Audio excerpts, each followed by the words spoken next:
নিজের পছন্দর মতে নিজের খাবার বানাইলাম। আসসালামু আলাইকুম প্রিয় ভাই বোনেরা, কেমন আছো সবাই? আশা করছি ভালো আছো। আল্লাহ রহমতে আমিও ভালো আছি আলহামদুলিল্লাহ। এখানেও আমি গরুর মাংস লইছি, সুন্দর করে ধুয়ে ফেলাই লইলাম। দিয়ে দিলাম রসুন আদা বাটা, সুন্দর করে মরিচের গুঁড়া অল্প বেশি করে দিছি, তারপরে জিরা ধনিয়ার গুঁড়া, হলুদের গুঁড়া অল্প পেঁয়াজ দিয়ে হেরে সুন্দর করে মাহাই লইতেছি। সরিষার তেল দিয়া হেরা পেঁয়াজ আমি আরও দিয়াম। তো সুন্দর করে অল্প সময় মাহাই আমি রেখে দিয়াম। এভাবে সুন্দর করে রেখে দেওয়ার পরে আমি হনা গ্যাসের মধ্যে বহাই দিলাম। তার আগে আমি দিয়া দিলাম আর অল্প পেঁয়াজ দিয়ে আর একটু সময় মানে মিশাই লইছি আর পেঁয়াজগুলিরে সুন্দর করে এইভাবে দিয়া বসাই দিলাম গ্যাসের উপরে। অহনা কষানিত সুন্দর করে কষাইতে থাকি আর রান্না করতে থাকি। আমি কইছি আমার অনেক পছন্দর তরকারি এটা, মানে আলু দিয়া লাল লাল ঝোল গরু মাংসর এটাই বানাইতেছি। এটা আমার অনেক প্রিয়, আমি অনেক দিন পরে বেশ কয়েকদিন পরেই বানাইছি এই খাবারটা। যেরকম দেখতে হয়েছিল সেরকমই মানে স্বাদ হয়েছিল। তো এই যে কষানি হইতেছে, আমি একটু পরে পরে লাড়াচাড়া দিয়ে দিতেছি, ডেকে ডেকে মানে কষাই লইতেছি। সুন্দর করে দেখো কষানি হয়ে পড়ছে। তারপরে আমি আর একটু পানি দিয়ে আর একটু সুন্দর করে কষাই লইম। তো আমি দুইবার কষানির পরে আমি আলুগুলি দিয়ে দিছি, আলুগুলি দিয়ে সুন্দর করে মিক্স করে দিলাম, মিশাই লইম। তারপরে আবার একটা কষানি দিলাম।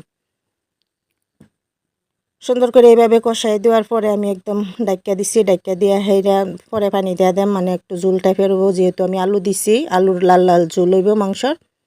তো সুন্দর করে লাড়াচাড়া করে দিতেছি।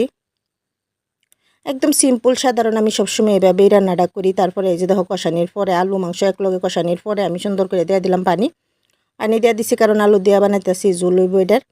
তো সুন্দর করে এখন রান্নাটা হইতেছে, আমি খালে লাইছি দিয়া দিলাম, দিয়া হেরে দেখো এই যে রান্নাটা হইতেছে কত সুন্দর হইতেছে। আমার রান্না সবসময় সিম্পল আর একদম নিজে মানে দেশীয় খাবারগুলি আমি খাই বেশিরভাগ, এইভাবেই রান্না করি। আমার বাড়ির মানুষও এইভাবেই ভালো খায়, তাই আমি অন্যরকমভাবে রান্নাটা খুবই কম করি। তো এই যে দেখো আমার রান্নাটা প্রায় এই পড়ছে। কালারটা দেখো কত সুন্দর আইছে, ক্যামেরার জানি কীরকম দেখাইছে, কিন্তু অনেক সুন্দর কালার আইছিল। তারপরে আমি একটু গরম মশলা দেওয়া দেম, পাউডার গরম মশলাটা আমি খালে লাইছি আগে দিছিলাম।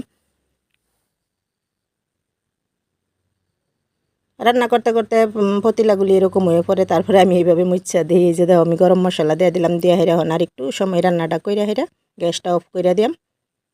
আমার রান্নাটা প্রায় হয়ে পড়ছে।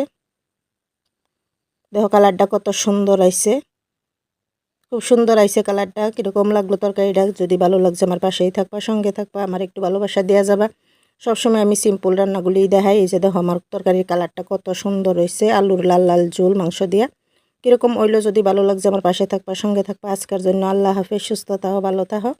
আর রেসিপিটা কীরকম হয়েছে একটু জানাইবা। খুব সুন্দর একটা তরকারি হয়েছিল।